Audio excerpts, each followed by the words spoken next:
Bonjour et bienvenue sur le podcast Macom par 3, votre dose hebdo de motivation et de conseils pour communiquer sans vous épuiser. Je suis Hélène Gazul et je suis experte en visibilité pour les solopreneurs. Il y a quelques années maintenant, j'ai quitté le salariat pour enfin créer le job qui correspond à mon équilibre de vie. L'occasion pour moi de constater qu'il ne suffit pas d'être expert dans son domaine pour être entrepreneur. Il faut être aussi comptable, commercial, informaticien, RH et évidemment communicant. Alors, j'ai choisi d'être la partenaire com des entrepreneurs multicasquettes que nous sommes tous. À travers ce podcast et mes accompagnements, je vous partage mes conseils et mon expérience pour vous aider à communiquer simplement sans vous épuiser. Mais plus que tout, mon objectif est que vous passiez à l'action. Les conseils inapplicables et les to-do list sans fin, très peu pour moi. Si vous aimez ce podcast, pensez à le partager autour de vous et à laisser 5 étoiles sur votre plateforme d'écoute préférée. Et pour ne rien manquer, pensez à vous abonner au podcast. En attendant, je vous souhaite une bonne écoute. Bonjour, bienvenue dans ce podcast que je suis ravie de partager avec vous et que j'ai été ravie d'enregistrer parce que dans cet épisode, on va parler d'un sujet duquel je n'ai jamais parlé dans le podcast. On va parler de Pinterest. Et pourquoi on n'en a jamais parlé? C'est parce que, pour ce qui me concerne, je suis pas du tout experte sur le sujet. Je l'utilise sporadiquement dans ma communication, mais très très peu. Certains d'entre vous me posent souvent des questions pour savoir est-ce que je dois être sur Pinterest ou pas, etc. Et c'est vrai que du coup, après, au-delà du conseil, je ne savais pas forcément trop orienter sur les bonnes pratiques, etc. Donc, j'ai décidé de faire appel à Mélanie de la Plume Rose qui, pour le coup, est experte sur Pinterest et qui va vous donner toutes ces bonnes astuces pour utiliser Pinterest d'une façon adaptée et puis surtout qui va vous en dire plus sur l'outil lui-même, c'est-à-dire comment ça fonctionne, pourquoi on l'utilise, etc. Donc tout ça, on va l'aborder dans le podcast. Et puis, Mélanie, c'est aussi quelqu'un qui a mis en place une organisation vraiment intéressante, notamment parce que pendant 1 an, elle a voyagé en France en camping-car, en van, et du coup, forcément, tout ça en étant entrepreneur. Donc, elle a mis en place des actions, des choses dans son organisation pour que sa communication soit la plus efficace pour le moins de temps possible. Donc voilà. Donc j'espère que cet épisode vous plaira. On a bien papoté. J'espère que vous allez trouver plein d'astuces pour vous et que vous allez peut-être maintenant apprécier Pinterest. Allez, je laisse la place à l'entretien. Bonjour Mélanie, bienvenue dans le podcast. Je suis ravie de t'accueillir parce que je te suis depuis quelques temps sur Instagram et que tu traites d'un sujet que je ne maîtrise pas du tout. J'ai nommé Pinterest. Alors, bienvenue dans le podcast. Hello Hélène, merci beaucoup à toi pour l'invitation, ça me fait super plaisir d'être là. Et t'inquiète pas, on va parler de Pinterest en long, en large et en travers, tu vas tout comprendre, t'inquiète. Ah ouais, j'espère bien. J'espère bien. C'est pas que je ne l'utilise pas, mais c'est vrai que je dois avouer que je l'utilise de façon extrêmement débutante. Et donc, je pense qu'on a pas mal de choses à apprendre avec toi aujourd'hui. Donc, je suis vraiment ravie que tu aies accepté cette invitation. Et ce que je me dis, c'est que peut-être pour commencer, tu pourrais te présenter, toi et ton activité, aux auditeurs du podcast.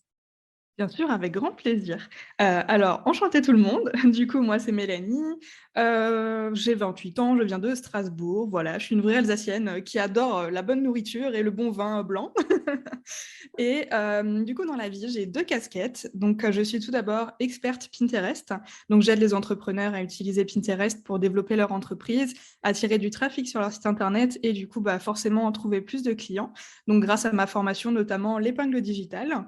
Et d'un autre côté, j'ai créé une agence de création de contenu, donc qui est spécialisée dans la création de contenu et dans laquelle on propose des prestations de services pour les entreprises qui veulent déléguer cette partie-là et qui veulent vraiment se concentrer en fait sur leur zone de génie, leur propre expertise à eux et du coup déléguer ce qu'ils connaissent un petit peu moins.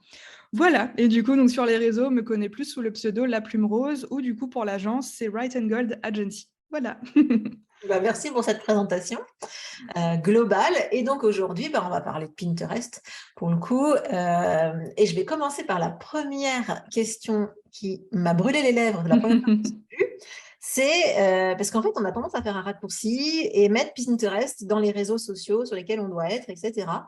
Et moi, j'ai toujours considéré que Pinterest n'était pas un réseau social. Donc, j'avais besoin que tu tranches sur le sujet pour ben, qu'on puisse savoir, alors, réseau social ou pas? Qu'est-ce que c'est que ce Pinterest? Telle est la question. En fait, c'est vrai que Pinterest, du coup, beaucoup, comment dire? Le catégorisent comme un réseau social, sauf qu'en fait, c'est pas du tout un réseau social parce que, sur Instagram, par exemple, le but, c'est donc de créer une communauté, d'échanger, d'avoir des interactions et cetera et c'est vrai que, Pinterest, pas du tout, en fait. Pinterest, c'est vraiment donc un moteur de recherche sur lequel on va pouvoir donc partager nos contenus, et créer un petit peu, finalement, comme une banque de contenus à consommer qu'on crée. Donc en fait, si tu veux, sur Pinterest, on a donc un profil et sur ce profil, on va créer des tableaux. Et en fait, ces tableaux-là, c'est un peu comme des couvertures de livres, parce qu'à l'intérieur des tableaux, on va venir ranger des épingles. Et en fait, les épingles, c'est comme des publications Instagram. Il y a un visuel et la particularité, c'est qu'on met un titre, une description et un lien de redirection. Et en fait, le but de Pinterest, c'est d'attirer justement des personnes sur notre site internet. Et donc, quand on crée une nouvelle publication sur Pinterest, eh bien, on ajoute justement ce lien de redirection qui permet d'attirer plus de trafic sur le site internet et notamment sur les articles de blog.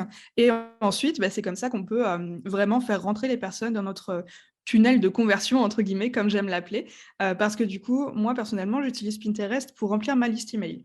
Et du coup, j'attire des personnes donc dans mes articles. Et dans les articles de blog, j'ai des visuels qui sont cliquables et sur lesquels, en fait, les personnes, quand elles vont cliquer, elles sont redirigées vers la page de capture de mes freebies. Voilà. Ouais, bah ça, c'est... Alors oui, là, du coup, tu rentres vraiment dans tout le système de communication. Et c'est vrai que c'est un peu à la différence d'Instagram, puisque finalement, on pourrait se dire, ah, c'est assez similaire à Instagram, puisqu'il y a des visuels et des descriptions.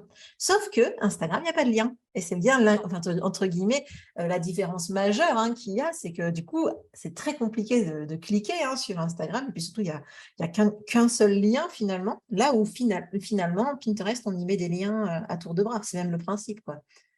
Ouais, totalement et d'ailleurs, c'est drôle parce que du coup, entre Instagram et Pinterest, l'endroit où tu mets le lien, il est pas du tout le même parce que, sur Instagram, tu peux mettre des liens donc dans les stories, alors que sur, Pinterest, tu peux aussi faire des stories, mais pour le coup, tu peux pas mettre des liens dans les stories. Bah non, Les t'en mets liens, tu tellement les mets ailleurs, vraiment t'en mets ouais, tellement en fait, les partout, ça sert à rien. oui, c'est ça, en fait, les liens, sur, Pinterest, tu les mets, en fait, dans les publications directement et c'est ça, justement, le gros point fort de Pinterest, c'est que, en fait, à chaque publication que tu fais, il y a un lien de redirection. Donc, en fait, tu as mais des millions de possibilités d'attirer des personnes sur ton site internet et ça, c'est hyper puissant. De toute façon, une fois qu'on se met à Pinterest, souvent, on a du mal à décrocher parce que, sur Pinterest, il y a des millions et des millions de recherches qui sont faites tous les mois et en général, quand on commence sur Pinterest, on a des résultats assez rapidement. Du coup, c'est dur de s'en passer par la suite. Ouais, je comprends. Mais alors, du coup, j'ai vu qu'il y avait sur Pinterest, j'ai quand même dit que j'y allais un petit peu, donc j'ai quand même des questions à te poser. Si c'est pas un réseau social, pourquoi ils ont mis la possibilité de commenter, tu vois? Parce que maintenant, on peut commenter les épingles, c'est ça, hein? Mmh. Oui, tout à fait. Ouais, ouais, on peut commenter. Alors, je t'avoue que pour le moment, c'est pas du tout, quelque chose qui est développé parce qu'en fait, si tu veux, moi, typiquement, quand je partage une épingle d'une autre personne, donc en fait, ça, avec Pinterest, quand on partage du contenu, on va venir partager notre contenu à nous, donc nos propres articles de blog et on va aussi venir repartager le contenu des autres personnes. D'ailleurs, Pinterest adore ça parce que c'est un réseau qui est très bienveillant et du coup, ils voient un petit peu d'un mauvais œil les personnes qui partagent que leur propre contenu. Il faut vraiment partager aussi un peu le contenu des autres et le mettre en avant et du coup, moi, par exemple, quand du coup, je partage un contenu d'une autre personne, en fait, parfois, j'ai des personnes qui laissent des commentaires sur donc la publication que j'ai partagée d'une autre personne, mais par exemple, c'est un freebie et la personne me dit: «Oui, j'ai du mal à le télécharger». Mais du coup, moi, c'est pas mon freebie à moi, donc c'est pas, les commentaires, c'est pas encore hyper développé sur Pinterest et clairement, moi, quand je fais de la gestion Pinterest, pour mes clients ou même pour moi, c'est pas du tout quelque chose sur lequel je, comment dire? Je passe du temps. Je regarde s'il y a des nouveaux commentaires et je réponds, mais c'est vrai que pour le coup, c'est pas du tout, une fonctionnalité qui va apporter quelque chose. Ça va être développé, je pense, mais pour le moment, Ça n'a rien à voir avec Instagram. Ah, d'accord. Et pareil, par contre, on peut s'abonner. Alors, parce que du coup, si on réfléchit, enfin, Oui. comment ça fonctionne de façon générale? Donc, tu nous as expliqué les tableaux, les épingles. Donc, on a notre compte. Il y a plein d'autres gens qui ont des comptes. Tu dis qu'on peut partager notre contenu entre nous. Bon, Tout à génial. fait. Et on peut s'abonner à des comptes. Tout à fait, oui. Et d'après toi, il faut courir après les abonnements ou pas? Heu, alors, oui et non. Disons que moi, personnellement, c'est pas du tout quelque chose que je recherche. En fait, Pinterest, si tu veux, pour analyser les résultats qu'on a avec les épingles qu'on partage, on va venir, analyser 3 indicateurs différents. Donc en fait, ça, on les voit quand on va sur notre profil Pinterest, quand on voit nos épingles et qu'on est connecté à notre compte, du coup, parce que les autres personnes ne peuvent pas voir les statistiques. Elles peuvent juste voir, sur le profil de base, le nombre d'impressions. Mais en fait, si tu veux, les 3 indicateurs, donc tu as les impressions, comme je le disais. Donc en fait, ça, c'est juste le nombre de personnes qui ont vu passer les épingles. C'est pas du tout le nombre de personnes qui a cliqué ou autre, c'est vraiment juste la personne, en gros, l'épingle a apparu dans son feed. En gros, c'est ça. Donc Ouais. voilà. Ensuite, tu as les enregistrements. Donc là, c'est les personnes qui ont repartagé l'épingle. Donc là, c'est intéressant. Et ensuite, on a aussi donc le nombre de clics. Et là, le nombre de clics, c'est tout simplement les personnes qui sont venues sur le site internet, en fait, qui ont cliqué sur l'épingle et donc qui sont venues sur le site internet. Et c'est hyper intéressant d'analyser les statistiques, mais c'est vrai que pour le coup, un abonné, c'est bien d'avoir des abonnés sur Pinterest parce que quand tu partages un nouveau contenu, bah en fait, la personne, quand elle va aller sur son feed Pinterest, qui s'appelle un home feed entre guillemets, bah en fait, elle va voir tes nouvelles publications. Sauf que, personnellement, je cours plus, alors entre gros guillemets, je cours plus après les impressions parce que les impressions, en fait, c'est le nombre de personnes qui voient passer ton contenu et donc c'est plus là où tu vas pouvoir te faire découvrir par de nouvelles personnes. D'accord. OK. Super. Bah, merci pour Voilà. ces précisions. Alors, du coup, j'imagine qu'il y a des j'ai plein de questions à te poser qui n'ont pas du tout Vas-y, été vas-y. préparées. Alors du coup, on l'avait dit, hein, on s'était préparé que comme j'étais hyper novice, voilà. Mais alors, je vais revenir quand même à une question qui est importante, pour donner envie à nos chers auditeurs de continuer d'écouter l'épisode. Qu'est-ce que ça peut apporter à des solopreneurs comme nous, hein, des indépendants, d'être, enfin en tout cas de publier, du contenu sur Pinterest? Qu'est-ce que c'est, en quoi c'est utile et pourquoi on devrait le faire? Si tu devais convaincre là tout de suite de se lancer sur Pinterest. Alors, moi, je dirais que du coup, Pinterest, ça apporte, tellement de choses. Franchement, déjà, ça apporte, le truc qu'on sait tous, ça apporte de la visibilité, clairement. Mais au-delà de ça, ça apporte aussi énormément de choses parce que pour, partager du contenu sur Pinterest, il faut rédiger des articles de blog. Et donc déjà, quand on vient rédiger des articles de blog, bah, on sait qu'il va en fait se positionner dans le référencement sur Google. Mmh. Donc déjà, avec ça, on sait qu'on va créer du contenu, qui va pouvoir faire un petit peu sa vie entre guillemets, sur Google, sur les moteurs de recherche et cetera, de manière classique. Et là, on sait déjà qu'on a un contenu qui va vivre et qui va pouvoir augmenter notre visibilité tout seul. Et ensuite, quand on va venir partager cet article de blog sur Pinterest, donc dans cet article de blog, il y a l'histoire du référencement, comme je le disais. Et en fait, le référencement de l'article va servir le référencement sur Pinterest. Parce que comme Pinterest, c'est un moteur de recherche, bah, il se base aussi beaucoup sur le référencement.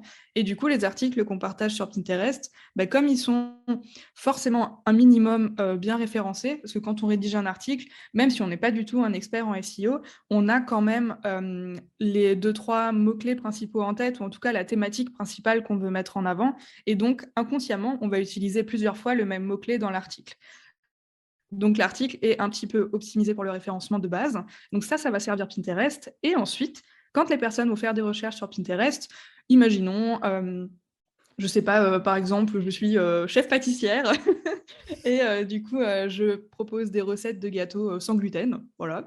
Et du coup, sur Pinterest, bah, toutes les personnes qui ne consomment pas du gluten vont taper, «recettes de gâteaux sans gluten» et donc là, si j'ai écrit des articles de blog sur le sujet et cetera, que j'utilise le mot-clé plusieurs fois dans l'article et que le mot-clé est aussi utilisé plusieurs fois sur Pinterest, bah, je vais facilement tomber, en fait, dans les premiers résultats et donc là, la personne va découvrir, bah, mon article, puis ensuite mon site internet, mes services ou ma formation et c'est comme ça, en fait, qu'elle va rentrer un petit peu dans mon tunnel, de conversion et qu'elle va découvrir, bah, mon univers, ce que je fais, mon expertise, voilà et si elle aime, bah, elle va, comment dire?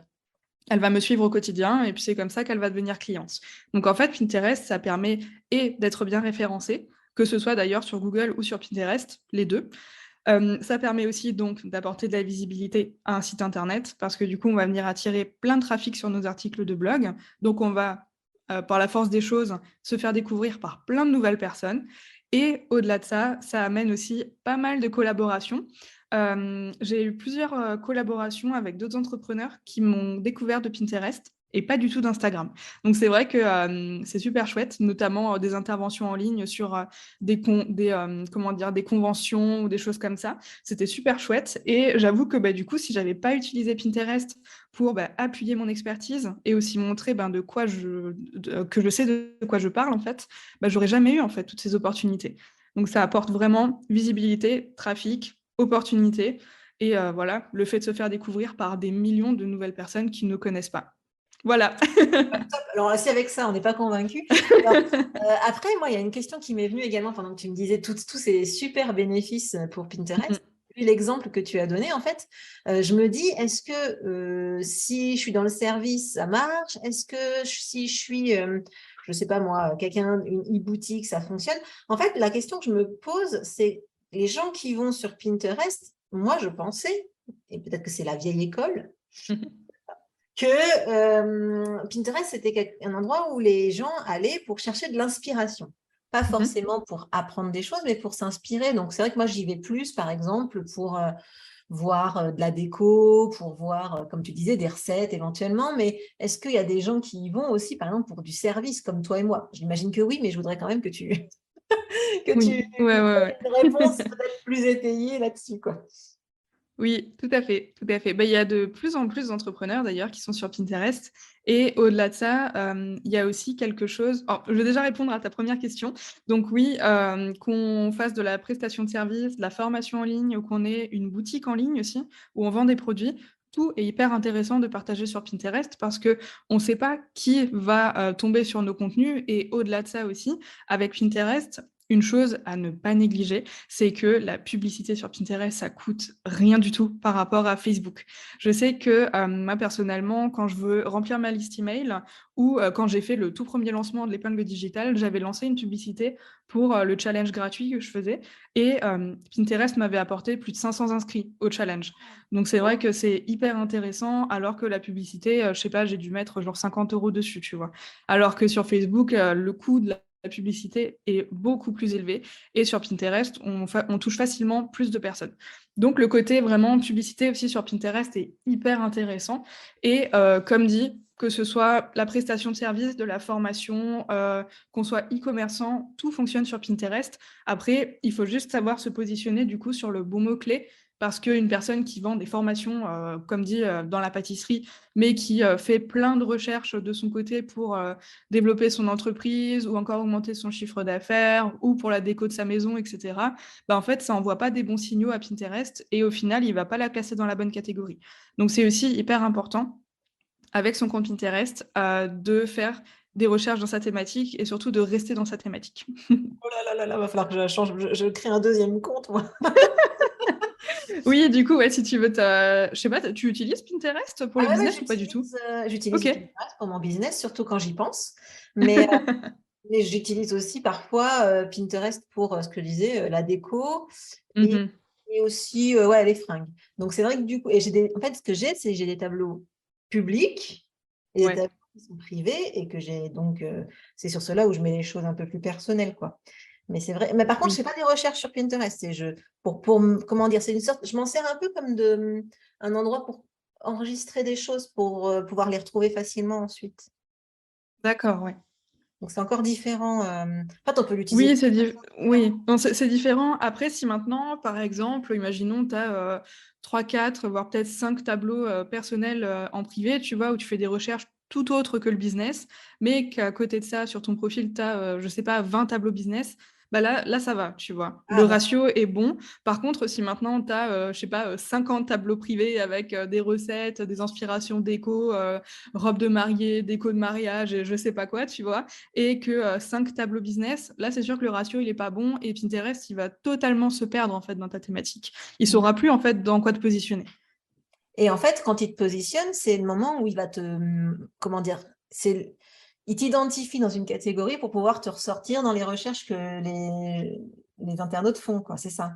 Totalement, ouais, totalement. En fait, si tu veux, au début, moi, quand je prends la main sur une gestion Pinterest, du coup, pour une cliente, ce que je fais toujours, toujours, toujours avant, c'est de mettre en place le profil et en fait, dans cette mise en place du profil, bah, je viens justement créer les tableaux et cetera et travailler ce côté référencement et mots-clés pour que justement, avant même qu'on commence à partager du contenu, bah, Pinterest, en fait, l'a déjà, catégorisé, si tu veux, entre guillemets, dans une thématique et comme ça, après, quand on va partager du contenu, bah, en fait, comme la personne, elle est déjà référencée dans un ou deux, trois mots-clés, bah, Pinterest saura et se dira: «Ah oui, elle est là, OK, c'est bon, je peux la mettre en avant, je sais qu'elle fait ça». Mmh. D'accord, bien, Voilà. d'accord. Alors tout à l'heure, tu disais, on envoie vers notre site internet. Mais est-ce qu'on peut envoyer, vers d'autres pages que son site internet? Je pense notamment, moi, par exemple, je fais pas forcément le podcast à chaque fois sur mon site, donc j'envoie généralement vers Ocha, ou je peux éventuellement envoyer vers un post Instagram. Est-ce que ça, c'est des choses que tu, déconseilles, qui te font hérisser les poils sur les bras? Enfin, comment ça se Moi, j'ai une question. Est-ce que tu as des résultats, du coup, en partageant, par exemple, un lien Ocha? ah mais j'en sais rien du tout, parce que tu te doutes. Je ne regarde pas. Tu regardes pas? Non, non. En fait, pour tout te dire, moi, j'utilise une application, enfin, j'utilise Tailwind pour programmer OK. et déjà, quand je pense à aller sur ça, je suis déjà contente. Donc, je mettrai Tailwind, hein, dans le lien. Enfin, je ne sais pas si je le ferai d'ailleurs, si tu vas me dire si, il faut mieux pas utiliser ça. Si jamais tu dis non, bah, je le mettrai pas. Si jamais tu dis oui, je le mettrai le lien. En tout cas, j'utilise ça pour programmer quand j'y pense et voilà. Et déjà, j'ai déjà l'impression de faire un truc de fou, quoi. Ouais, alors en fait, si tu veux, ce qui fonctionne sur Pinterest, ce que je dis toujours, c'est que vraiment les articles de blog, c'est ce qui fonctionne le mieux parce que encore une fois, tu as vraiment cette histoire de référencement et dans l'article de blog, bah, comme tu as des phrases et des phrases de conseils et cetera autour du sujet de ton article, bah, ça Mmh. va servir ton référencement sur Pinterest, donc te positionner dans un mot-clé et donc te rendre plus visible sur la plateforme. Après, ce que je conseille aussi, c'est de partager tout ce qu'il y a autour des articles de blog. Donc tout ce qui est épisode de podcast, publications Instagram aussi, tu peux venir partager. Tu peux venir partager des publications LinkedIn parce que je sais qu'il y a un lien, il me semble, sur les publications LinkedIn. Tu peux aussi partager le lien d'une page de vente, enfin, tu peux vraiment tout partager, mais il faut garder la stratégie de base qui est de partager des articles de blog. Après, autour, tu peux partager tout ce que tu veux. Ça apportera pas vraiment de résultats en plus. Genre, ça t'apportera pas de nouveaux abonnés sur Instagram et cetera. Par contre, ça va venir renforcer la présence de tes articles de blog sur Pinterest. Donc c'est intéressant quand même de le partager, mais si on partage juste ça et pas d'articles de blog, il y aura pas vraiment de résultats. Ce sera pas intéressant de s'investir sur Pinterest du coup. D'accord. Donc, si on veut, ça c'est important, hein, du coup, Ouais. pour le coup, c'est vraiment un truc important. Si vous créez autre chose que des articles de blog comme contenu, eh ben, peut-être que Pinterest sera pas intéressant, sauf si, par exemple, vous mettez, sur votre site internet un article de blog peut-être résumé, mais un article de blog quand même, de votre contenu que vous avez créé par ailleurs, donc, vidéo YouTube ou, podcast. Et dans ce cas-là, vous mettez peut-être sur votre page ben, le lien ou la possibilité de voir votre contenu audio ou vidéo. Mais ce qui est très important, c'est quand même d'avoir une belle partie rédigée pour pouvoir vraiment envoyer les bons signaux, oulala, les bons signaux à Pinterest. C'est ça? Oui, en gros, c'est ça.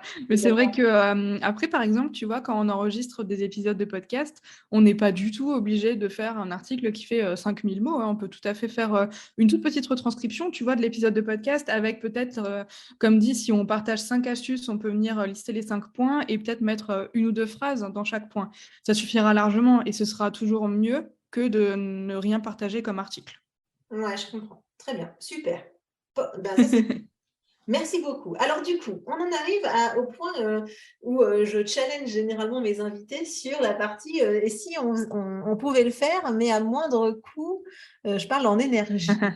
Donc quelles seraient les astuces que Mmh. tu donnerais pour optimiser ton temps, ou notre temps à nous? Qu'est-ce qu'on pourrait mettre en place, nous, pauvres entrepreneurs débutants sur Pinterest, pour, ben, publier dessus, mais sans que ça nous coûte beaucoup de temps?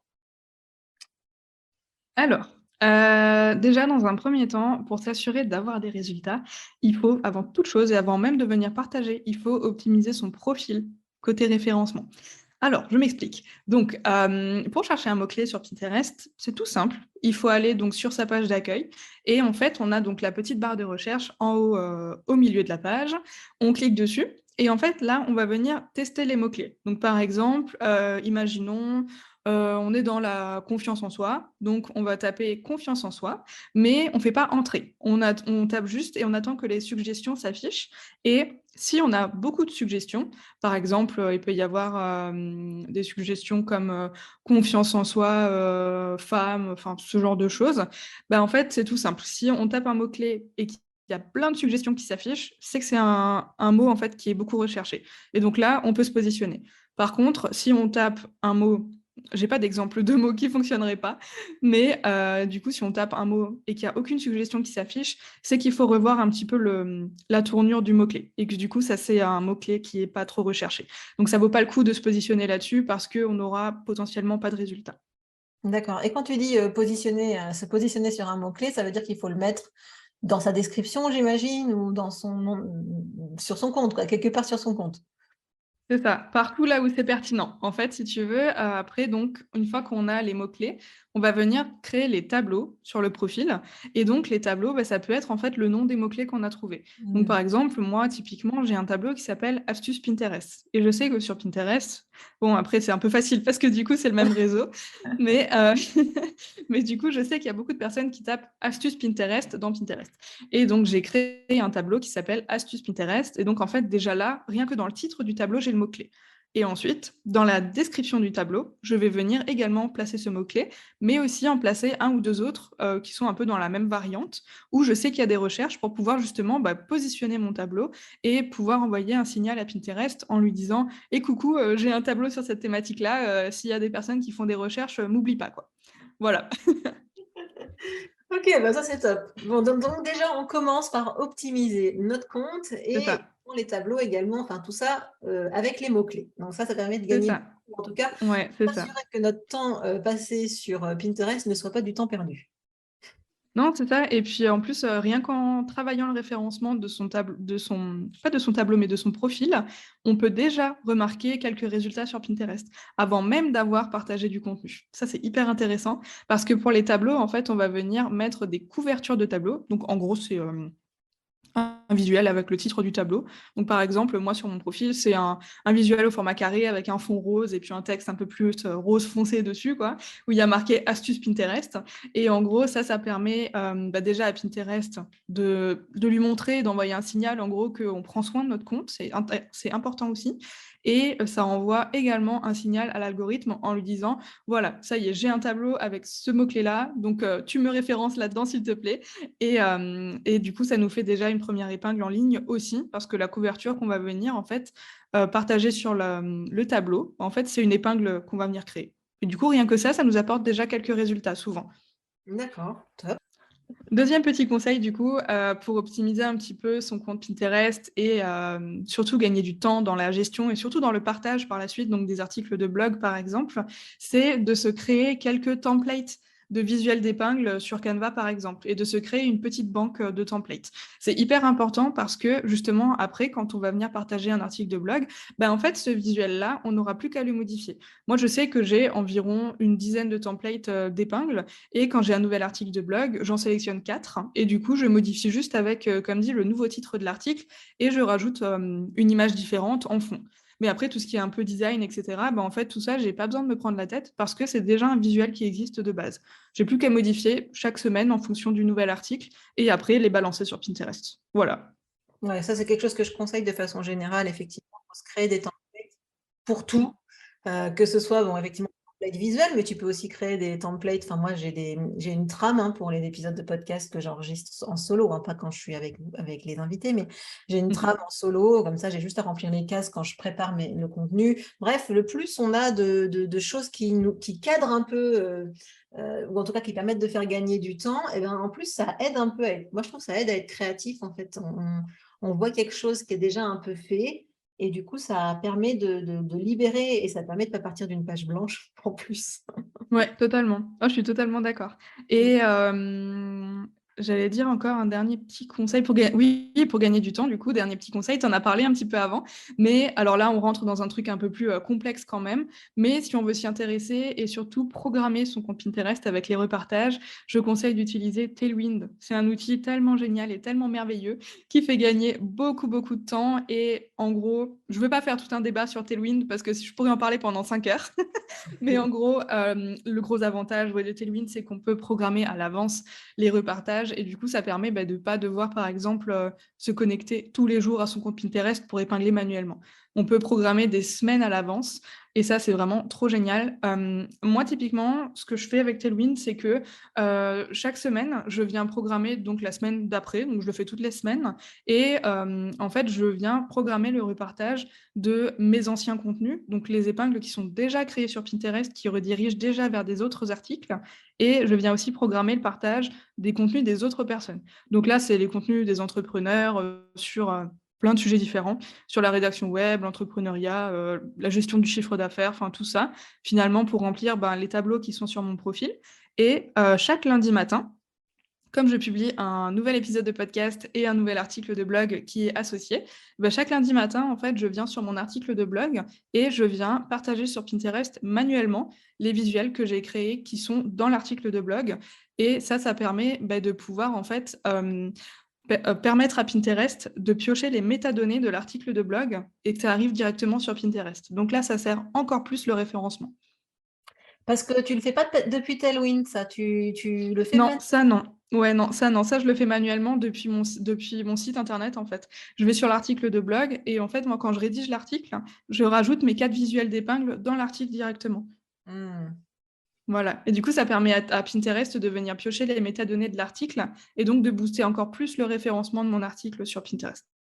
Et ça, il le fait pas quand tu pars de Tailwind. Il va pas aller chercher les méta-descriptions et autres de Je trouve que l'article. c'est pas pareil. Ouais, je trouve que c'est pas pareil. Les résultats sont quand même meilleurs, je trouve, quand ça vient de l'article directement. Ouais, les plateformes de façon générale, que ce soit Facebook, Instagram, enfin tous quoi, Ouais. j'ai l'impression qu'ils préfèrent largement quand on publie depuis leur outil que quand on passe par Mhm. des solutions Oui, externes. totalement, totalement. Après, Tailwind, c'est quand même un super outil parce que, comme dit, il est vraiment, il est partenaire de Pinterest, en fait. C'est un Mm. partenaire officiel de Pinterest et ce qui est bien, c'est que quand on partage avec Tailwind, bah, en fait, comme il est relié à Pinterest directement, si on fait quelque chose qu'il aime pas, en fait, il va nous le dire tout de suite. Il va tout de suite nous afficher un petit, attention et là, on sait directement qu'il faut faire attention à telle ou telle chose et on Mm. sait que Pinterest, aimera pas forcément, cette action-là. Donc ça, c'est chouette avec Tailwind et puis au-delà de ça, Tailwind a plein d'avantages comme, par exemple, on peut créer, une smart loop sur Tailwind et du coup, en fait, à chaque fois qu'on partage un nouvel article de blog, on peut l'ajouter à une loop. Donc en fait, c'est, je sais Boucle. pas comment ça s'appelle en Moi, français. l'autre fois, je cherchais aussi, je crois qu'on avait dit boucle, une boucle Oui, de c'est ça, c'est ça. publication. Ouais, c'est ça, c'est une boucle et en fait, ça permet bon, on crée une boucle, je vais y arriver. Et en fait, en gros, quand on partage un nouvel article de blog, bah, en fait, on le rajoute dans cette boucle et finalement, en fait, cette loupe, elle va, bah, continuellement, en fait, repartager les articles qui sont présents dans la boucle, mais de temps en temps, en fait, un petit peu automatiquement. Et en fait, ça permet de remettre en avant un petit peu des anciens articles qu'on aurait potentiellement oubliés et qu'on ne repartagerait plus, manuellement, ou en programmant. C'est vraiment hyper pratique. Ouais, c'est vrai. C'est vrai que c'est sympa. Voilà. Puis Tailwind a encore plein, plein, plein d'autres avantages, mais bon là, comme dit, on pourrait en parler pendant des heures. Oui, après, je pourrais peut-être te réinviter hein, pour que tu parles de Tailwind si tu veux, pour faire toute Ah! une partie Grave, avec plaisir. sur Tailwind, tu vois, parce que c'est vrai que c'est un outil qui est vraiment intéressant et puissant. Oui, Et après, je pense que totalement. personnellement, je l'utilise même pas au tiers de ce qu'il propose. Mais Mmh. c'est vrai que déjà, quand on l'utilise comme ça, c'est déjà effectivement, enfin moi, il y a une vraie charge mentale qui disparaît, ce Ah truc-là. oui, En oui, oui. gros, je m'en occupe une fois de temps en temps et puis j'ai l'impression que ça bosse sans moi, quoi. Donc voilà. Et même quand j'oublie d'y aller, il y a toujours ces boucles qui tournent et ça me déculpabilise un petit peu. Oui, oui, oui, mais oui, parce que finalement la boucle, elle continue de publier. Même si toi, ça fait des mois que tu as pas, programmé avec Tailwind, bah, en fait la boucle, elle continue sa vie toute seule. Ouais, c'est clair, c'est exactement ça. Bon, bah, c'est top. Bon, bah, super, merci pour ces astuces. Donc, si je récapitule, et je vais peut-être avoir du mal à le faire toute seule. Un, on optimise le compte, Mhm. mettant bien les Oui. mots-clés, etc. Le 2, eh bien, le 2, c'était, j'ai oublié. Alors, qu'est-ce qu'on a dit? Le premier, on optimise le compte. Deuxième, pour gagner du temps, du coup, créer des templates, créer des Voilà, on visuels crée des un petit peu en templates. avance. Merci beaucoup. Et 3, De rien. on Ouais, programme c'est ça.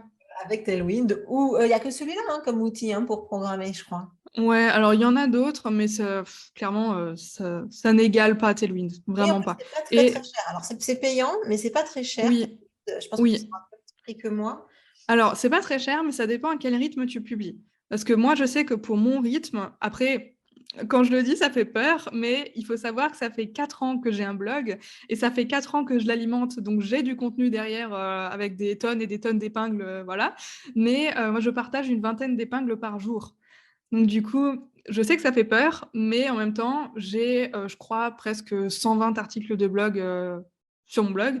Du coup, j'ai de la matière à partager et c'est vrai qu'au final, bah, j'ai un abonnement, j'ai le deuxième, je sais plus, j'ai la deuxième version, je sais plus comment elle s'appelle, mais j'ai une deuxième version, mais après, j'ai un abonnement depuis, j'ai le même abonnement depuis 3 ans, je crois, donc je le paye ridiculement peu cher. Je crois que je le paye 120 $ à l'année, quelque chose comme ça, Ça, c'est mais vrai. j'ai une super version, alors que maintenant, la version, elle a triplé de prix, je crois. Ah oui, d'accord, ok. Donc, Voilà, donc voilà, mais j'ai une version assez avancée. euh, Parce que, comme dit, je partage 20 épingles par jour, donc potentiellement, ça fait beaucoup d'épingles par mois. Mais sinon, il y a le tout premier forfait, même pour essayer, il est à 20 $ par mois, je crois, quelque chose comme ça. Après, moi, quand je fais la gestion des comptes de mes clients, je leur conseille de prendre l'abonnement à 40 $ par mois. Mais ça permet vraiment de pouvoir tabler sur des très bons résultats assez rapidement. Donc voilà. Mais après, pour commencer, comme dit, vraiment, l'abonnement à 20 $ par mois, il suffit largement. Et au moins, comme ça, on teste et on se fait un peu la main. ouais, c'est vrai, t'as raison. Bon, voilà, on a bien fait la pub on a bien fait la pub de Camille, en tout cas. Sinon, si on reste un peu dans la com, parce que tu es quand même loin d'être une novice, comme tu viens de le dire, 4 ans de blog, je pense que là, tu es tip top. Est-ce que tu as des astuces à partager avec nous justement sur comment tu communiques ou les choses que tu as constatées qui fonctionnaient, les choses que tu as mises en place pour pas t'épuiser. Donc, et pendant un temps, tu vivais un peu en mode nomade, hein, tu vivais Oui. un peu même déconnecté, on en parlait tout à l'heure, dans un van, Mhm. tu te baladais pas mal, etc. Euh, et donc, tu étais forcément dans une démarche, en tout cas, il me semble, un peu plus, je dirais, slow, quoi, en tout cas. Oui, ouais, ouais. Donc, qu'est-ce que tu pourrais nous recommander ou quelles sont les bonnes astuces que tu as pu expérimenter et qui t'ont bien aidé à cette époque-là ou encore maintenant? Alors, quand je suis partie en camping-car, je m'étais dit une chose, c'est que bon, je pense que du coup, tout le monde aurait fait la même chose, mais je voulais justement réduire mon temps de travail pour pouvoir profiter de ce voyage. Parce que du coup, on est parti pendant 1 an en camping-car. C'était notre maison pendant 1 an et on a voyagé un peu partout en France et un tout petit peu en Europe. Et je m'étais dit, OK, je veux profiter de cette année, je veux moins travailler. Au final, ça n'a pas été le cas. Mais voilà, j'avais quand même pris mes dispositions à l'avance et j'avais pris une assistante, clairement. C'est pas que j'en avais besoin, mais je le voulais pour justement me libérer du temps pour profiter de ce voyage. Sinon, si j'avais pas voyagé, je sais pas si j'en aurais forcément pris une. Mais du coup, premier conseil, si maintenant on veut se libérer du temps, c'est de déléguer. Alors, on n'a pas forcément, de toute façon, je pense qu'on n'a jamais vraiment le budget pour déléguer parce que l'argent, on veut toujours le garder pour nous, et ça, c'est normal, c'est humain. Mais c'est vrai qu'au-delà de ça, au début, ça prend du temps, hein, évidemment, il faut tout préparer pour la personne, etc. Ça prend beaucoup de temps. Mais après, une fois qu'elle est pleinement imprégnée de l'entreprise, qu'elle connaît tous les process, qu'elle sait comment tout fonctionne et tout, bah, franchement, c'est quand même une sacrée charge mentale en moins. Et j'avoue que ça m'a quand même pas mal aidé pendant cette année de voyage. Maintenant qu'on est en appartement, je n'ai plus d'assistante. J'ai repris la main sur absolument tout. Je n'ai plus aucun prestataire pour le moment dans l'entreprise et ça me fait aussi beaucoup de bien de me retrouver toute seule. Mais pour ça, il faut aussi une organisation. Et j'avoue qu'être toute seule et tout gérer, c'est pas forcément évident. Surtout quand tu as eu une assistante pendant 1 an, du coup, tu te reposais vachement sur elle et tout, voilà. Ouais, c'est sûr. Du coup, voilà, j'ai dû retrouver un petit peu une organisation et si je peux te donner un second conseil donc, pour réussir à bien s'organiser, c'est vraiment de trouver l'outil sur lequel je dirais on peut tout regrouper et être à l'aise. Surtout un outil sur lequel on est à l'aise. Et personnellement, j'utilise, comme beaucoup d'entrepreneurs, je pense, un outil qui s'appelle Notion, que j'adore. Ouais, il y a beaucoup. Et sur lequel, donc moi, en fait, comment je fonctionne? En fait, j'ai une page et cette page, elle est scindée en 5 listes, si on veut. Et en fait, je liste tous les jours de la semaine, donc du lundi au vendredi. Et en gros, chaque jour, je liste ma to-do list, en gros. Et donc, j'ai une to-do list, mais cette to-do list-là, elle n'est pas forcément hyper visuelle dans le sens où je ne me rends pas forcément compte de quelle tâche me prend combien de temps. Du coup, pour coupler à ça, j'ai un super outil qui s'appelle Clockify, qui est absolument génial. Et en fait, ça me permet de traquer mon temps. Donc, en fait, typiquement, j'ai une tâche sur mon agenda. Donc là, on est en train d'enregistrer cet épisode de podcast. Et pour savoir combien de temps j'ai travaillé cette semaine et donc combien de temps, par exemple, ça m'a pris d'enregistrer ce podcast avec toi, et du coup, j'ai activé le timer sur Clockify et j'ai marqué enregistrement de podcast invité chez Hélène. Et comme ça, je sais à la fin de la semaine combien de temps j'ai travaillé, quelle tâche m'a pris combien de temps. Et ainsi, en fait, au fur et à mesure des semaines, bah, je sais du coup un peu à l'avance quelle tâche va me prendre combien de temps. Ouais, bah, c'est ça quelque chose que je recommande également. Alors moi, j'utilise Mhm. un autre outil que Clockify, j'utilise Toggle, je ne sais même pas comment ça se dit. Mhm. Je l'ai déjà utilisé, mais j'avoue que j'aime pas. C'est vrai, tu l'aimes pas? Alors moi, j'ai en plus Non, maintenant, pas trop. j'ai mis le petit truc, je sais pas comment ça s'appellerait, une application sur mon ordinateur en fait. Donc maintenant, Oui. enfin, avant je faisais que sur que sur Mhm. le web, et là maintenant je passe par l'appli. Après, franchement, j'ai même pas essayé Clockify, hein, je suis tombée sur celui-là, ça compte. Moi, ça me va très très Oui. bien. Je C'est peux ça. Ils faire, font tous la même chose, hein, ouais, en vrai. voilà. Et puis je peux même faire aussi, tu sais, bah, j'imagine que tu sais, mais et Clockify doit faire à peu près la même chose, mais je peux Mhm. faire un export pour mes clients, parce que il y a certains clients avec qui je travaille en externalisation avec un taux horaire. Et donc, du coup, je leur envoie le temps que j'ai passé en faisant un export du temps que j'ai octroyé à leur entreprise, en fait. Et ça, Ah, c'est c'est vraiment... génial ça. Ah Ouais. ouais. Ah, Ah non, ça c'est top. Moi, j'avoue que je traque mon temps aussi pour les clients, mais c'est juste pour moi. Moi, je fonctionne pas à l'heure, du coup, je fonctionne au forfait. Donc la personne, elle paye un temps, un prix, mais que j'y passe. Après, je sais combien de temps ça me prend normalement, mais voilà, que ça peut me prendre 5 heures comme 7 heures, elle payera la même chose, mais du coup, je fonctionne au forfait. Mais je le fais quand même pour les prestations clients parce que rien que pour ma propre organisation, comme ça, je sais combien de temps je dois bloquer, tu vois, pour chaque client. Et je trouve ça absolument génial. Et même, par exemple, pour la création de contenu, enfin, de toute façon, je traque du coup toutes mes minutes de travail, mais même pour la création de contenu, par exemple, je sais que la semaine dernière, j'ai passé plus de 60% de mon temps à faire de la création de contenu, tu vois, dans la semaine. ouais. Ouais, non, mais c'est super. Voilà. Enfin, moi, je trouve ça très, très intéressant de Mm, pouvoir... mais totalement, totalement. Et après, côté organisation, comme dit, ça permet aussi, bah, au début, ça prend un peu de temps parce qu'il faut prendre la main, il faut prendre l'habitude d'enclencher le timer à chaque fois. C'est vrai que j'avais pas forcément le réflexe au début, mais en fait, maintenant, c'est un peu comme un jeu finalement, parce qu'au final, tu te dis, OK, j'ai enclenché le timer, mais du coup, je suis efficace sur cette tâche-là. Parce que Ah j'ai bah marqué sur le timer rédaction d'un article de blog, mais du coup, je fais vraiment ça. Genre, je vais pas et sur Instagram et sur mon téléphone, et en plus, je check les emails et tout. Non, je fais mon article. ouais, non, c'est clair. Moi, ce que j'avais, alors je sais plus dans quel épisode de podcast où j'ai parlé justement de cet outil de timer son temps, timer son temps. Non, mais attends. Et, et je disais qu'au-delà du fait de savoir combien de temps ça te prend pour la prochaine fois où Ouais. tu souhaites mettre à peu près la même mission dans ton agenda, en plus, ça te permet d'être beaucoup plus concentré et de ne pas t'éparpiller parce que tu es en train de compter ton temps. Donc forcément, tu ne vas pas aller faire autre chose. Tu vois. Intellectuellement, en tout cas, tu t'autorises moins la dispersion. Voilà. Oui, mais totalement. Et au final, tu vois, ça permet aussi de se rendre compte du temps de travail qu'on fait, mais genre vraiment en mode focus.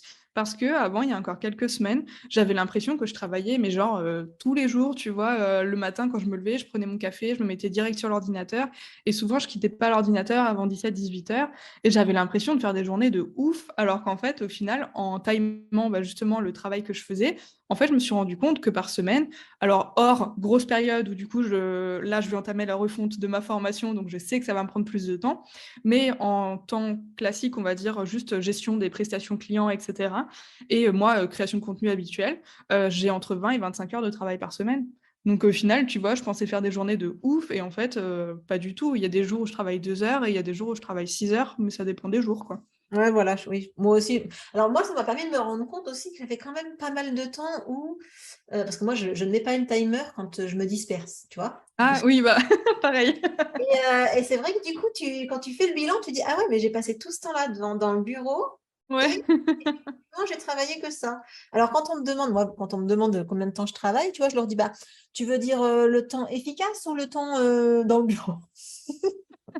Et c'est vrai que du coup, Ouais. on peut se rendre compte quand même qu'il y a une belle différence entre les deux parfois, quoi. Mais Donc c'est oui, intéressant.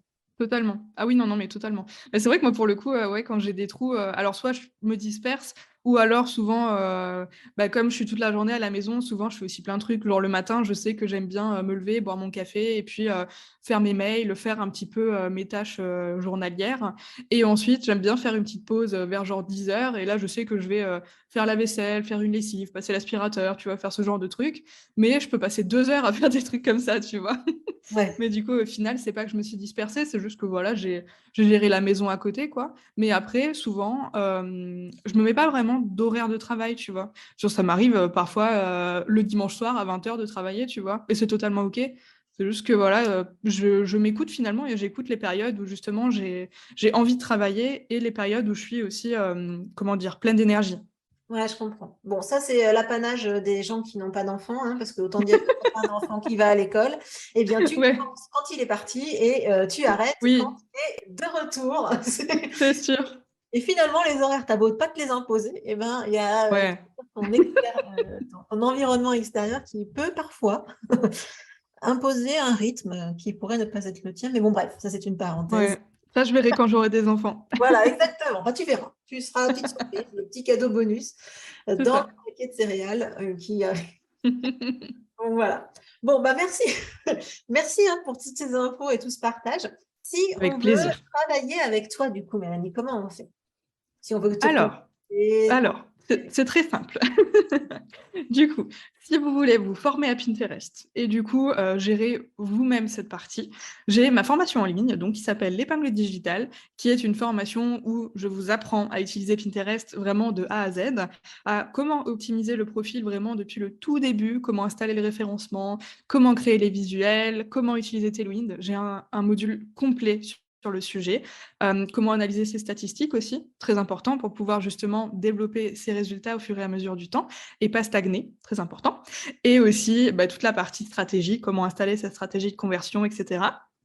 Donc tout ça, c'est dans l'épingle digitale, si du coup vous voulez être en côté autonomie, etc. Ou alors, si vous n'avez pas du tout le temps de vous intéresser à Pinterest, etc. Dans l'agence, du coup, Right and Gold Agency, je propose des prestations Pinterest, donc la mise en place du profil avec l'optimisation, etc. Et aussi la gestion mensuelle du compte. Et pour ça, du coup, il faut s'inscrire via un formulaire Google Form pour un appel découverte.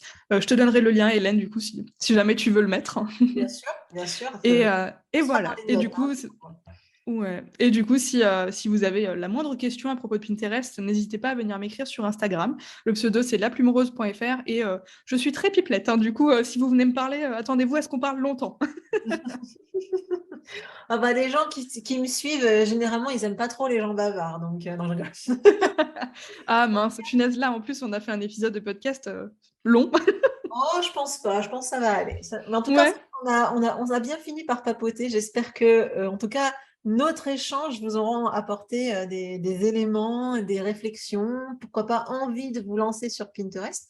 Vous pouvez aussi aller faire un petit tour, voir le compte Pinterest de Mélanie pour découvrir ce qu'elle y fait, essayer de prendre un peu la température, voir ce que ça donne quand il y a un joli compte qui est bien fait. Donc, vous pouvez aller découvrir tout ça. Et oui.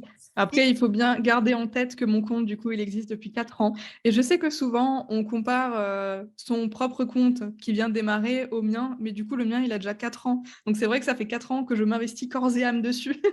Donc, c'est sûr que ça n'a pas du tout les mêmes résultats. Mais, comme dit, si vous vous investissez sur le long terme sur Pinterest, c'est le genre de résultat que vous pouvez avoir. Voilà, et voir les choses. Aller voir un bon exemple, c'est toujours mieux que d'aller voir quelqu'un qui fait n'importe quoi. Donc, si vous allez voir son compte, en tout cas, vous êtes C'est clair. un bon exemple. Voilà. Euh, Tout à fait. En tout cas, merci beaucoup Mélanie d'être venue partager toute ton expérience sur le podcast. C'était vraiment un super échange. Merci beaucoup. Avec grand plaisir. Merci à toi de m'avoir invitée. J'adore toujours parler de Pinterest, de toute façon. Oui, oui, j'entends ça. Tu es passionnée et intarissable. Donc ça, c'est l'idéal pour moi. Oui, je Du coup, pourrais en parler pendant des heures. j'avais plein de questions et j'ai eu plein de réponses, donc c'est trop chouette. Merci donc beaucoup. Et puis, sur ce, je vous dis à la semaine prochaine pour le prochain épisode du podcast. Ciao! Merci beaucoup à toi. À bientôt.